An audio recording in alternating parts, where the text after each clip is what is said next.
Namaskaram, 1000 names and 1000 stories, 459th name, SUGHOSHAAYA NAMAH. In Vaikunta, the eternal attendants who serve Lord Vishnu with loving devotion are known as the Nityasuris. One day the Lord gathered them close and said, "The Dwapara Yuga is coming to an end and Kali Yuga is about to begin.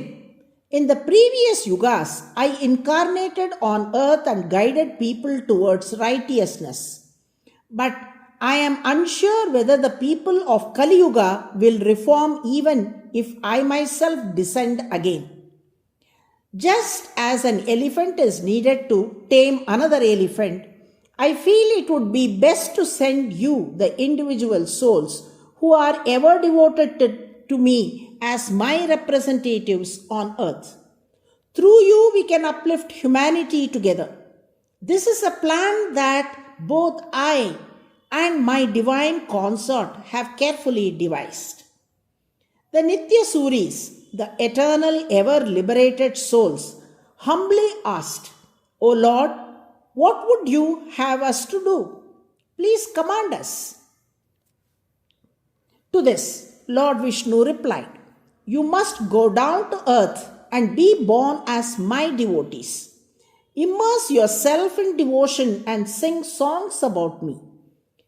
The Vedas are profound and difficult to grasp for many, but through your sweet and simple Tamil verses, people will easily come to know me and feel my presence.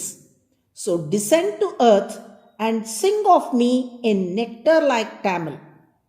The Nityasuris bowed and said, "We shall do exactly as you command, O Lord." First, the Lord summoned the Nityasuri who presides over the Panchajanya, the divine conch in his hand. He said, "You shall descend to earth as Poigai Alvar. Just as the conch is white and pure, you embody the Sattva Guna, the quality of serenity, purity, and devotion. Through your hymns, you must instill this noble quality in the hearts of people. Let your verses flow gently and powerfully like the sound of the conch, awakening souls to my presence." Next, the Lord turned to Kaumodaki, his divine maze of thunderbolt strength, and said, "You shall be born on earth as Bhutatalvar. Just as you are ever held in my hand as an extension of my will, let your songs teach people that when souls surrender to me completely and become as dear to me as my own weapons, I will surely protect them. Through your powerful and heartfelt verses, awaken them to this truth that refuge in me is their ultimate safety." Then the Lord turned to Nandaka, his divine sword, and said, "You shall descend to earth as Peyalvar. Just as you dwell in me as the sword that cuts through ignorance, you must dispel the darkness of unawareness among people. Through your songs, let the light of true knowledge shine forth. Let your verses become blades of wisdom, piercing illusion and revealing my divine form to the world." The Lord then addressed Sudarshana Chakra, his radiant discus that destroys evil forces. "You shall incarnate on earth as Tirumalizai Piran. Just as you annihilate negative energies and uphold dharma, you must destroy false doctrines and misguided beliefs. Through your birth and teachings, re-establish the authority of the Vedas and restore the clarity of truth among the people." Finally, the Lord turned to Vishwaksena, the commander-in-chief of his divine forces, and said, "You, the leader of the Nityasuris, shall be born on earth as Nammalvar, the foremost among the Alvas. It is through you that the supreme truth of Sharanagati, absolute surrender, must be revealed to the world.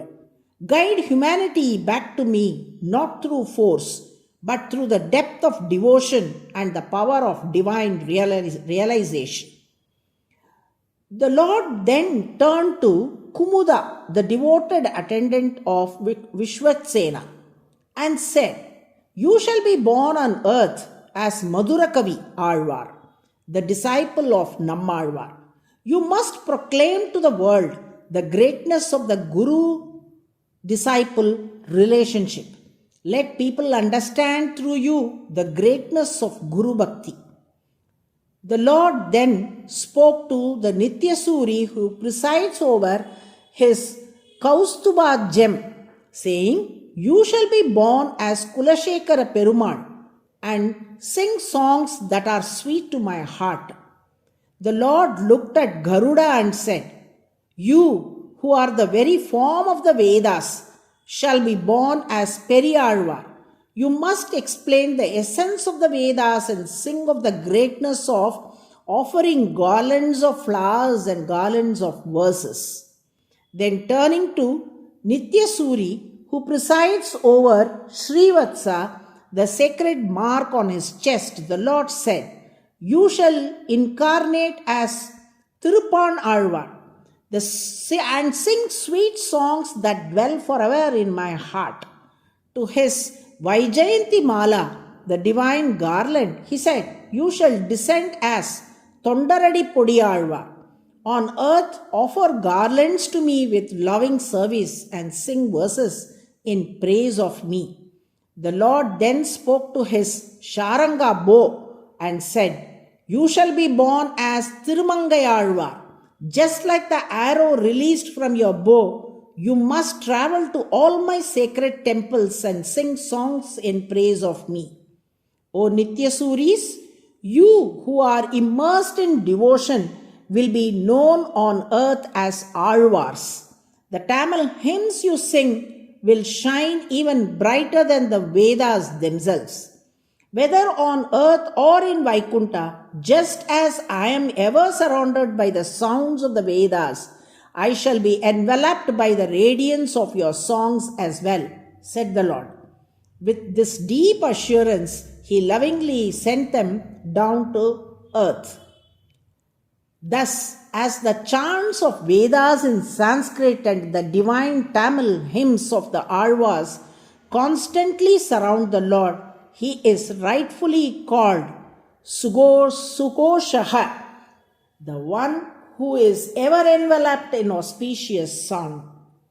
Even in his Nara-Narayana incarnation, Lord Vishnu was always surrounded by the chanting of Vedic mantras that praised him continuously. The name SUGHOSHAAYA means the one who is adorned with auspicious Vedic sounds. This is the 459th name in the Vishnu Sahasranama. To the devotees who chant SUGHOSHAAYA NAMAH daily with love and faith, the Lord bestows his grace by blessing them with a sweet and melodious voice. Narayana, Narayana.